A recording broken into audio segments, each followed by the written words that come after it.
front, that'd be great too. So, Matt, you got my music?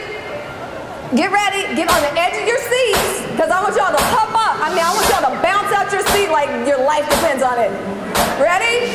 We're hugging people. Okay, if you have a religious reason why you can't be touched, you might want to leave the room, because you're getting a hug, you're getting a hug, you're getting a hug. Everybody's getting a hug. Go! Hug it out. Hey guys, I'll see you in a little bit.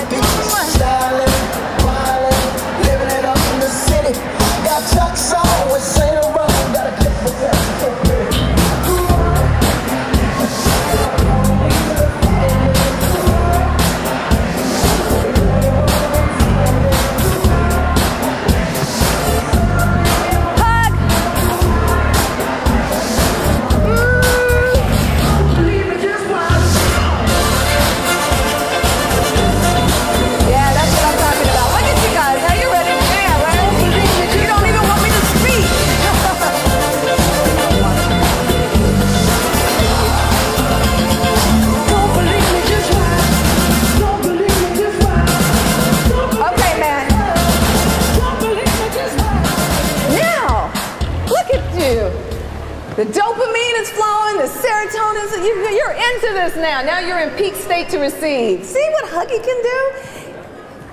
The truth is, you know, as disconnected as we can be with our devices, that might be the only hug somebody gets today.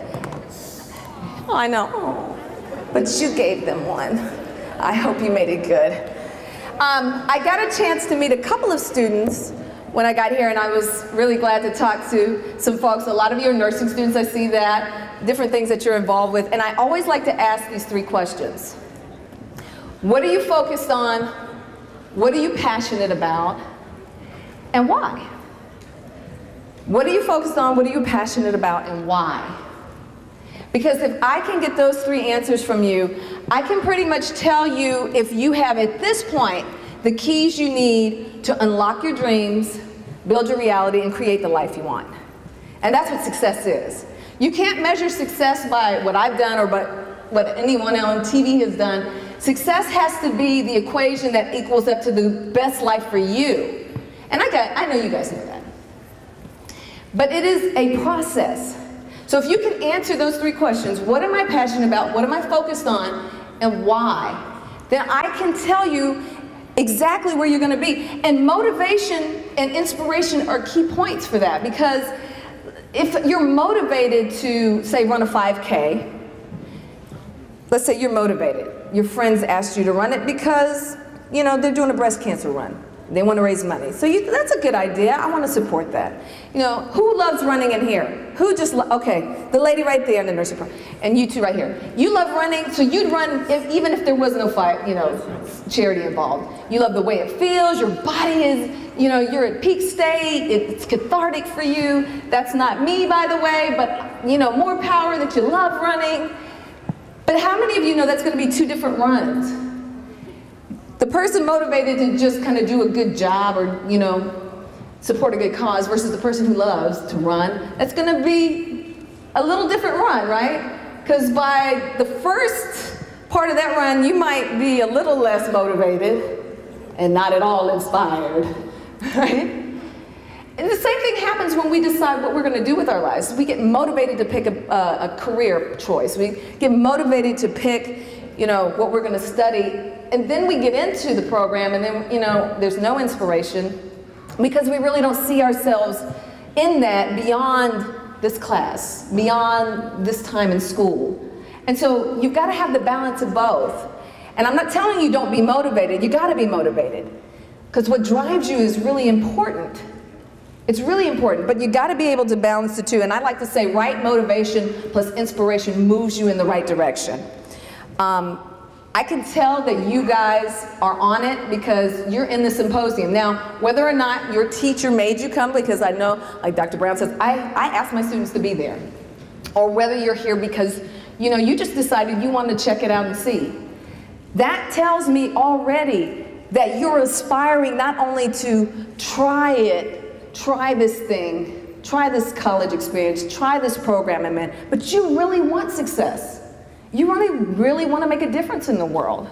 So I want to thank you, and I honor you guys for taking the time out of your day to be here to spend time with me. So thank you for that. I appreciate you guys. Now, you see my title, Unlock Your Dreams to Build Your Reality, Create the Life You Want. And I know there are people who, when you say dreams or talk about dreaming, and I heard the program, they were talking about, you know, dreaming and success. Sometimes we get a little put off because of that word dream. You know, oh, you're a dreamer. Have you heard people say that? Oh, you're a dreamer. Your head's in the clouds. But that's only if you dream and don't do any work, right? If you don't put the work in. But if you're a dreamer and you put the work in, you're freaking awesome. You're an architect. You're Steve Jobs. You know? He started with a dream. So I don't want you to be put off when you hear me use the term dream, because what a dream is a seed. It's a seed that's planted on the inside of you. It's that thing that won't let you sleep at night. You know you're born to do this thing, and you may not have it all figured out. So this is true if you're just here out of high school. It's true whether you're coming back, you're repositioning. It's true no matter where you are on this path. It is a seed, and it will grow. And if you'll allow yourself to be open to what that is, it'll drive you and push you toward your purpose. And I didn't say a paycheck, because ultimately, listen, I want you to get paid. I want you to get paid. We need food, shelter, and clothing. I want you to have a good life. I want you to get paid. And you will do jobs that aren't always on your purpose path, and that's fine too. But too many people stop there, and they never pursue the bigger thing, the bigger calling, the bigger purpose. And that's what I want to make sure that you guys are confirmed about today. I want to make sure that you're affirmed in that today, and I want to make sure that you follow that today. All right? So if you guys are ready to take this journey, dream to reality, can you just holler back at me, I'm in? I'm in. Okay, I'm going to need a little more conviction. I'm in. I'm in. All right, that's what I love to hear. I'm going to ease my way back up here so that I really like to be close to you guys, but I'm kind of tethered today. I don't mind if you use your smart devices. In fact, if you want to tweet out some stuff, CCC for Calhoun Community College, all in. I'd love to go back and read your tweets and just see what you're talking about. Your dream is your assignment. You're going to solve a problem. Nurses, we know what you're going to do. You're going to help people with health problems, right? Doctors do the same thing. I couldn't be a brain surgeon. That's not my assignment. You cut open somebody's head, I'm on the floor passed out. Not my assignment. But there is somebody who was born for that. Okay? So dentists solve what problems? Teeth problems. Lawyers solve legal problems. Absolutely. Masseuses, massage therapists, they solve stress and tension. They solve all your problems, because if I can't get a massage, when I come into something like this and I come in wrecked, I think it's going to be a problem for everybody. Well-being, right? They help us with our well-being. So you see what I mean? What you're here to do, it solves a problem. You're on assignment. Now, Miss Janet, my colleague, told you a few things that I've done, from local news in Cincinnati, Dallas, Atlanta. I started here with my good friend Wes, who's behind camera now. You'll hear a little bit more about him later in my presentation. He didn't know that, so HGTV, DIY Network. And all that sounds really glamorous, but you know, the path for me from dream to reality was windy and bumpy, and had a lot of lessons and a lot of challenges. It always sounds glamorous on paper, but I want to take you guys in a little deeper, because hopefully my story will inspire you as you're on your journey. There's 3 keys that I'm going to give you today. These are not new keys. You're going to say, lady, I already heard those keys. But listen, I wish that when I had gone back to school the first time, that I had really internalized this, taken ownership of it, so that I could have made some decisions a little differently. If you already know this, you're confirmed in this, then be even further confirmed. Be even further confirmed. But if this is your first time, I want you to really be open, listen, take it in, let it marinate, and let it feed that seed that's in you. The first key is the what. You gotta know your what. Your what, not my what. It's your what. Your what gives you vision. for your purpose. Your vision is that clear image of where you see yourself. It's like if you throw darts, you got to clearly see what you're aiming for. Few people can hit a target square on blindly. So you got to know what you're aiming for, and it's fueled by your purpose. The purpose is, what is that thing that you can do that I can't do? Or I can't do it like you do it. What is the thing that people tell you you're great at? You don't even pay much attention to it. You don't even value it because you're just kind of good at it. It just comes naturally to you. But that is a part of your purpose. Those things show you clearly the direction that you need to be going in. It's why all of this that you're going through here at Calhoun Community College matters. Your administration understands it. That's why they hold success symposiums. Because they know outside of just feeding you intellect in school and knowledge, they need to feed you completely on all pegs so that you really get the knowledge and you're able to put it to use.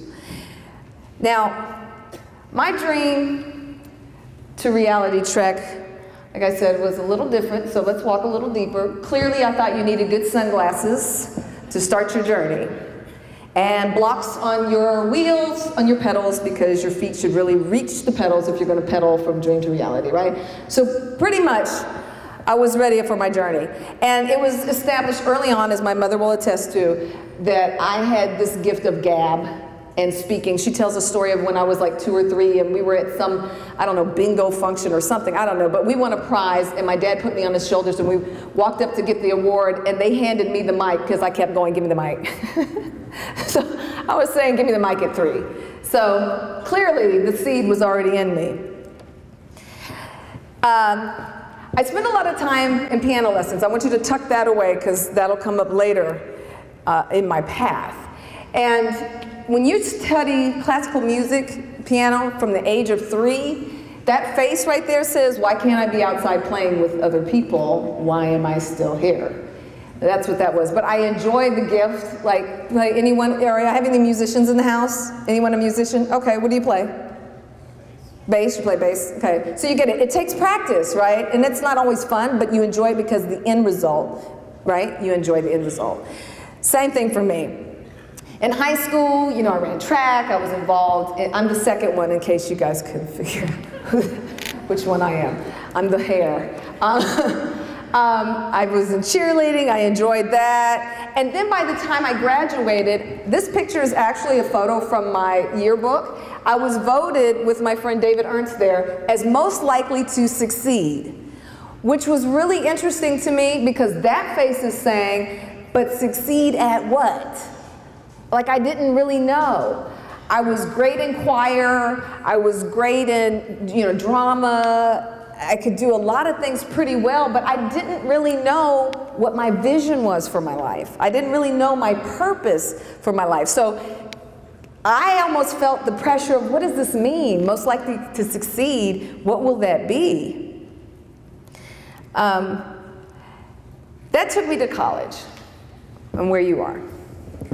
Education is never just about getting the intellect and the scholastic and all of that and the practical application. It's also about identity, isn't it? Because when you're here, you're also sowing seeds and you're trying to figure out, where am I going? Who's the me I'm becoming? How am I going to take all this stuff that I'm doing and make it make sense and matter? At least that should be what you're asking yourself. I'm not saying you don't have a firm understanding of kind of who you are, what you believe in, but your identity with what you're going to be doing, how are you going to make a mark in the world? That's the identity that you're trying to figure out. And that's the identity that I was trying to figure out. And my parents, I love them. My father passed away in 2003. My mother's here with me today. Love her, she's my heartbeat, but I gotta tell you, she confused the heck out of me when I got ready to go to college at Alabama A&M in 1983. Because they said, what are you going to do? What are you going to major in? And I said, music, of course. I've been playing piano since I was 3. Makes sense, right? I'm going to do music. My parents looked at me and they said, oh no, baby, you're going to have a job. Oh no. And I thought, you people had me in piano lessons all my life and now it means nothing? I can't pay it forward in college? So now I'm really confused. My father said, well, you know you like hair and makeup. What about cosmetology school? Maybe you need to do that. Maybe that's what you need to do. But I didn't really feel like that was my purpose. You know what I mean? Like, I like to play in that. But that, what about a family restaurant? I said, that sounds cool, but didn't really, I don't know. And because my father was a lieutenant colonel in the Air Force when he retired, I thought, well, maybe it's the military thing. Maybe I need to go into the military. So I promise you this is true. So for like 3 days, I was in Army ROTC at Alabama A&M. Like 3 days. Yes, I joined the Recondo Division because they repel, and I thought that sounded pretty awesome. But that's not the reason you join the Army. Right? Identity crisis, identity crisis. So I had to try to figure it out. I figured out I like to talk, I like public speaking. Maybe this telecommunications thing is an option. That's what I enrolled in, and that's where I started to try to find myself. But I really didn't know what that meant. I didn't know what that was going to take me. So when I figured out that my path to destiny and building my dream was more about not just a decision I had to make, but it was about a discovery, I decided, okay, till I figure out what the path is, I'm going to decide to enjoy college. That's what I'm going to do. So I enjoyed college. So there's us on the block. It is old. It's 1983. I'm out there. I joined a sorority. I made friends. I did the whole college experience. But I still didn't have a firm understanding about my identity. And if you don't get that, society, your friends, even well-meaning parents, family members, they will try to create identity for you. My father was trying to be helpful. Maybe you want to do this, maybe you want to do that. How many of you guys have people that are trying to help you find your way? Like, maybe it's this, yeah, maybe it's that. But ultimately, it's their suggestions, but you have to decide. You have to decide. Because if you don't decide and you don't become invested in the who you're becoming, you end up as sort of you, right? And we know that sort of you isn't really you. I'm sort of Marge. We both drive a stick. We both like saving money on car insurance. And we both feel integrity, such as that of healthcare in the America of the U.S. And therefore, yes, thank you. No, please, stop. I love that. Such as integrity in the country of the U.S. Yes, thank you. It's so disjointed. And that's what your life feels like when you don't really know you. You're just sort of you, and we know that that's not good. It's not good. So what I ended up doing, and I hope that you have done this, if you have not done this, this is your action item number 1. You got to write the vision. You've got to figure out where is it I'm going. And that's true even if you're in a program. Even if you already know what you're doing. You still need to write out, what are my gifts, what are my talents, what are my strengths. But I'm telling you, you're going to look back at that list and need to remind yourself why you're doing this. When you're up burning the candle late at night, studying. You're like, why am I doing this again? You got to remind yourself who you are, what you're about, what your skills are, what your talents are, what your hopes and dreams are. What is it you're trying to do all of this for, and what will you become invested in? And once I did that, once I was able to write the vision, once I was able to get clear, opportunities started coming to me. Now, I didn't know what I was going to do. I was in the telecommunications program. I was minoring in English. I saw my talents, I saw my skills, I saw my strengths, and I decided I'm just going to be open, because at this point I have no idea. Well, one day a camera crew comes up on the campus of Alabama A&M University, and they're doing some, I don't even remember what the interview was about. But while all of my other college classmates were like, ooh, no, I don't want to be on camera, ooh, no. You know who was out front, right? Hey, what are you guys talking about?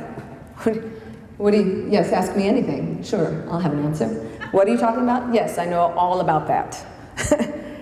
I wasn't afraid. I wasn't afraid at all. So I did that interview. Turns out it was West Terrain on the campus.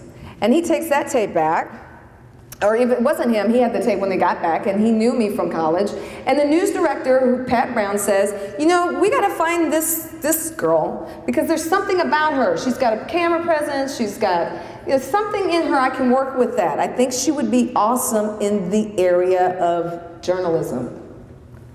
Who thought? I wasn't thinking about journalism. Are you kidding me? In the 70s and 80s, I mean, loved Walter Cronkite, but that's all I saw. I didn't see me in that. But I stayed open. And because I stayed open, the opportunity came, and because I wasn't afraid to step into opportunity, I was able to start there as a secretary, work my way up, and before I left, I was in the position of main anchor. Yes, 80s hair, 90s hair, love it. That's throwback that they put on Facebook, by the way. Do you guys recognize any of those other people in there? Anybody who? Mark Thornhill, who else? Bob Barron, Tom Kinnemer. You still see him on ETV, right? So that all came out of me just being open to a possibility. Could have been that I got into it, found it wasn't for me, but I was willing to take that risk. I was willing to take that journey. Now, I would love to tell you, and from there I became, no, but my road was still rocky. Because even after getting that position and operating in the area of my passion, I was diagnosed with cancer. Who deals with that in their 20s? A lot of people, more than you know. Not only did I have cancer, but I had a tumor right here on the side of my neck. So how many of you know in television it's all about the aesthetics, right? And even so more back then than now. Now you see a variety of people on television, and it's not as important as it's still important, trust me on that. But diversity challenges, health challenges, it's not as important. But to have a cut right down across my neck, I was pretty sure that was going to end my career before I got started. It was malignant beyond that. So not only am I dealing with cancer, but there's a possibility that this could spread. I had to look at that list again. I had to confirm for myself that I was meant to do more than just end it here, and I would not give up. And I'm telling you, if I won't give up at that point, you can't give up because you had one bad grade. You can't give up because it gets a little tough. Not acceptable. And I'm not telling you can't feel bad about it or be frustrated. You're allowed to feel all of that. But then I want you to pick yourself up, boo-boo, dust yourself off, and get right back in there. I got back in there, I hung in there, and by the time I left in '95, the most amazing thing in my mind happened.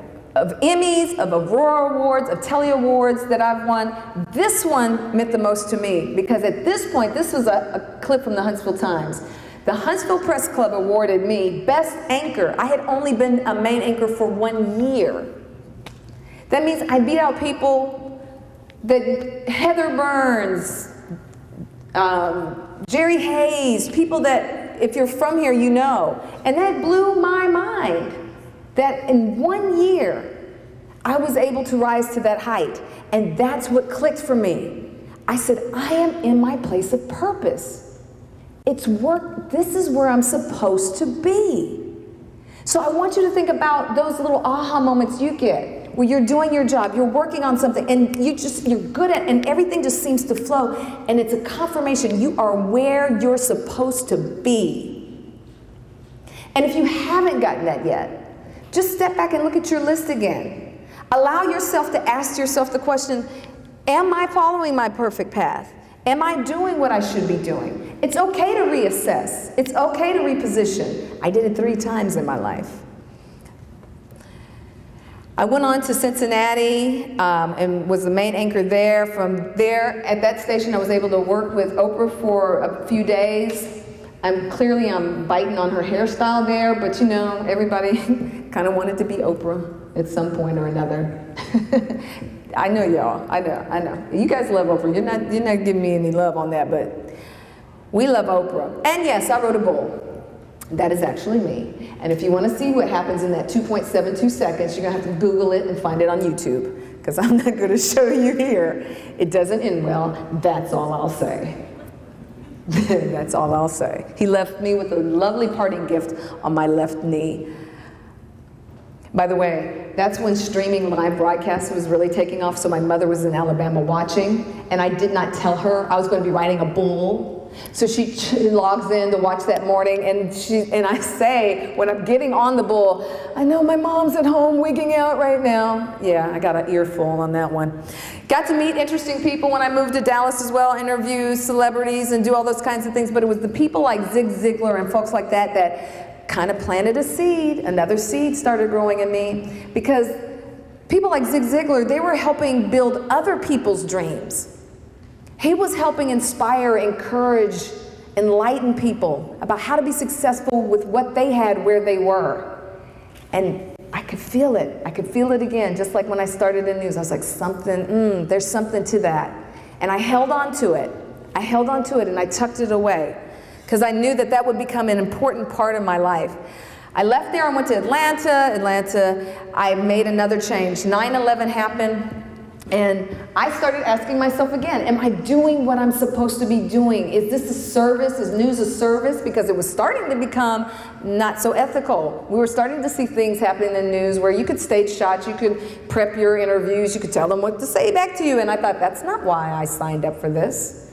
So when 9/11 happened and I saw people leaping to their deaths, something said to me, why am I here and what am I doing? I started asking myself the questions, the 3 keys I'm giving you today, and does it matter enough?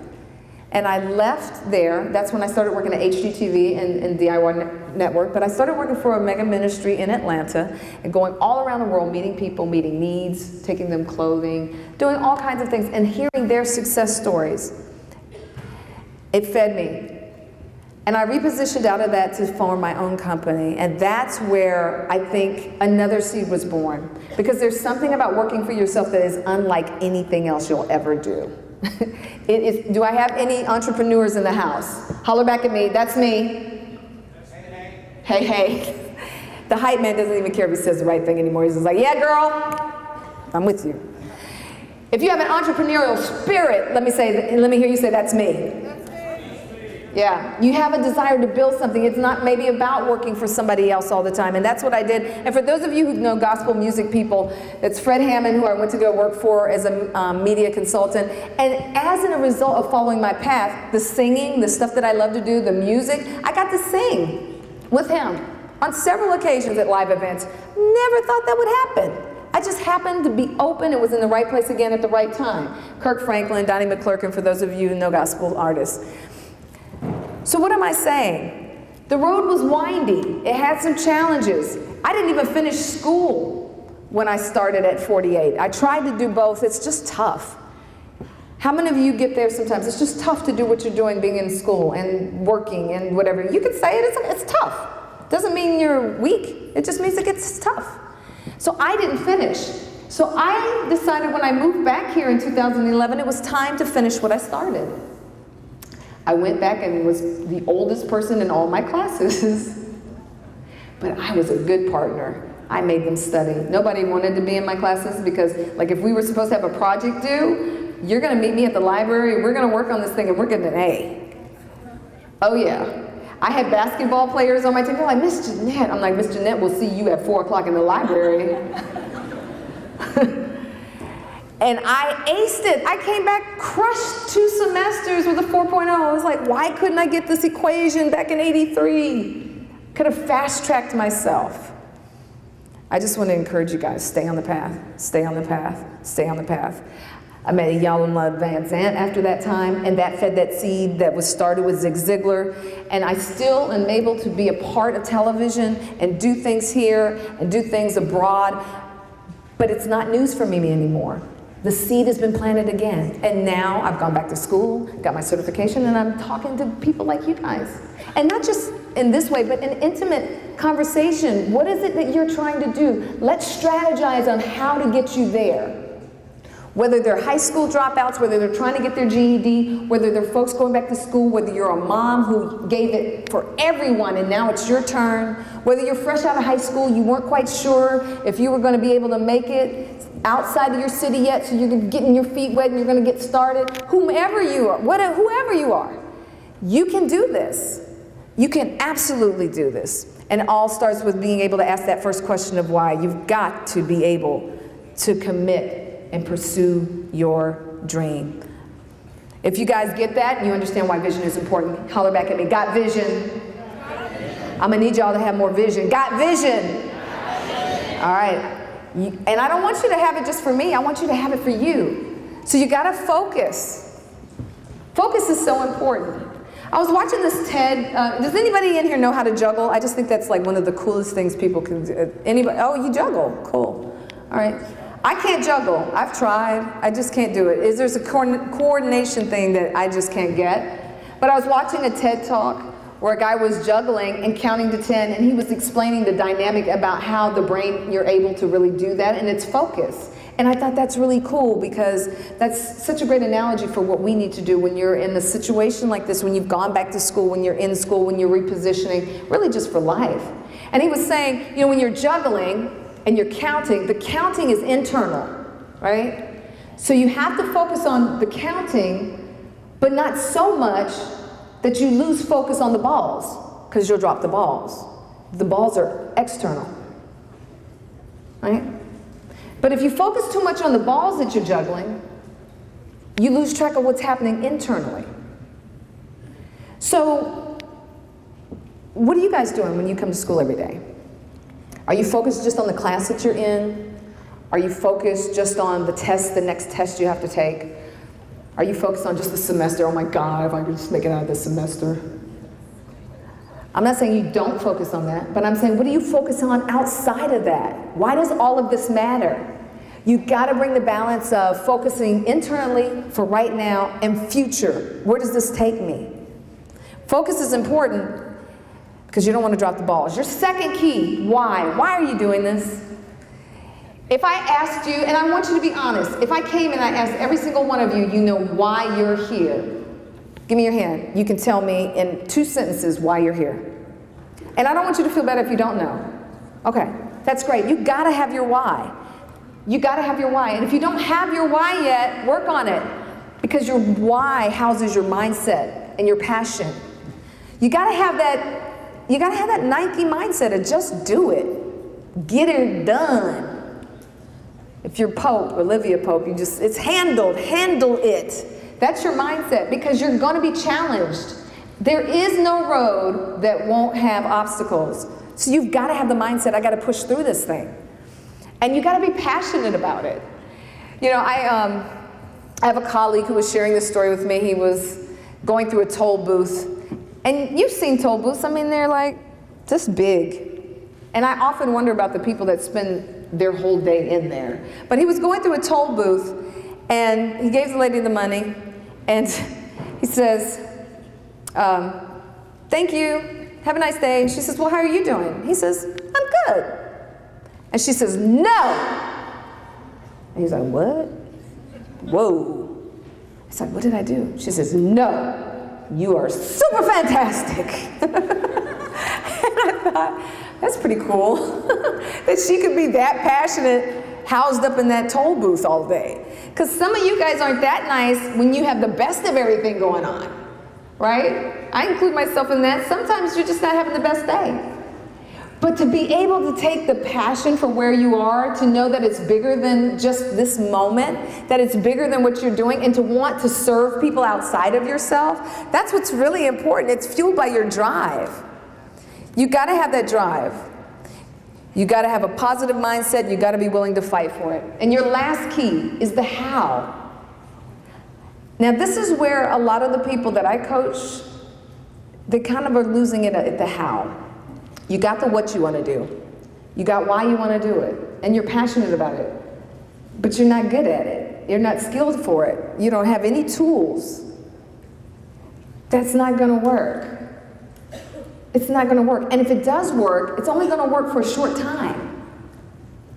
You've got to build your skill sets, and you've got to have strategy, because the distance between your dream and your reality, that distance is discipline and work. And for those of you who think that if I just work hard, I'll get a good job, or if I work really, really, really hard, I'll get a really, really, really good job. It sounds right mathematically, but it's wrong. It's not how our world works anymore. Maybe my generation and the generations before me, but you guys are in a different world, a different season right now. The economy's crazy. The stock market took a dip just a couple of days ago. There are people competing for your job there that had CEO positions. So it's not just about working hard, because right now, working really, really hard is only going to afford you the ability to feel really, really tired. That's what working really, really hard gets you. You've got to have skills and you've got to have a strategy. What are the tools I need and how am I going to put them to work? What are the tools I need? How do I get them? Get them. And then how am I going to put them to work? So often, I find that, and I'm not beating up on millennials, I'm not beating up on you guys, but often there's a sense of entitlement that's just kind of rampant, that, you know, people owe me stuff. So they disengage, like some of you are disengaged right now. But here's what I know about people who are going to make it. Even if I'm an average speaker, even if you find no value in this, those of you who are gonna get it, that are gonna rock this, that are gonna hustle, that are gonna make it happen for yourselves, you're gonna take something out of this. You're gonna get some nugget. You're not gonna sit here, waste your time, and not get something out of this. Those of you who disengage, who are apathetic, who have excuses, who let any kind of obstacle just kick you off your game, you're not going to be in for the long haul. And this is not a sprint. This is a marathon. It's a marathon. You got to stay present. Wherever you are, stay present. If you're with me, be with me. If you're working and you're in class, be in class. If you're spending time with your family, be present with your family. Whatever you're doing, be present in that moment, because that's how you're going to live life to the fullest. That's how you're going to create the success that you're really looking for. And you won't be mad. Your future self won't be mad at you sitting in this gym today going, why didn't you do something different? That's what building success is all about, guys. It's the equation of taking your what, understanding your why, getting your how, and working it. Fighting for it, believing in yourself enough to know that you're worth it. Because some of you are dealing with limiting beliefs that you're not worth it, or nobody in my family actually made anything of themselves, so maybe I won't. Or, you know, but people tell me all the time, you're crazy to want to be in that program. Why are you giving that school your money? What are you doing? You've got to be able to say, I believe in myself. I know my what. I know what my vision is for my life. I know why I want to do this, and I'm working on the how. And if you guys do that, I promise you, I'm not standing here as somebody who had it easy and it fell in my lap. I worked hard. I still work hard. I'm working hard because I'm on the next dream. That's what, 4 dreams I've been building now. I can tell you how to get from dream to reality. You got to trust me on this one. If you can match up your what with your why and your how, that sweet spot in the middle right there, that is your success. That is your success, and that's what will take you to your destiny. Oh, she said destiny. That's another word, right? That word, destiny. Don't be scared of the word. It's just a variation and form of destination. And believe it or not, we're all going to end up somewhere. We're all going to end up somewhere. Every single one of you, you're going to end up somewhere. From here, you will end up somewhere. I hope you'll take what I'm giving you today. You'll take what your educators are giving you. You'll take what your counselors are giving you. You'll take what life is showing you and exposing you to. And you're making the decision to take those tools and have a say in where you end up. Make it count. Thank you.